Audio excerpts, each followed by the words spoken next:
1994-cü ildə Azərbaycanla Ermənistan arasında imzalanan atəşkəs sənədi, yəni Bişkek protokolu uzun illər müxalifət tərəfindən xəyanət dosyası kimi təqdim olunub.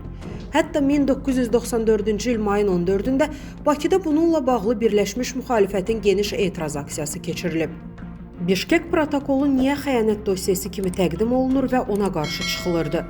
Qlobal infoza danışan politoloq, sabiq prezident Əbülfəz Elçibəyin köməkçisi olmuş Oqtay Qasımov deyib ki, həmin vaxt Bişkekdə imzalanan protokol birmənalı qarşılanmırdı.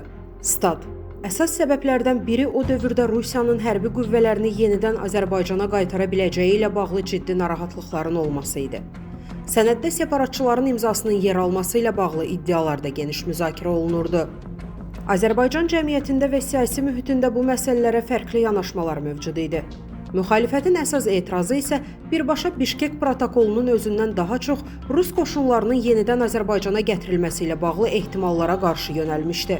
Söhbət daha çox 1993-cü ilin mayında Azərbaycandan çıxarılan Rus ordusunun müxtəlif formatlarda geri qaytarılması təhlükəsinə etirazdan gedirdi. O illərdə Rusiyanın Azərbaycandakı proseslərə təsiri ilə bağlı ciddi iddialar səslənirdi.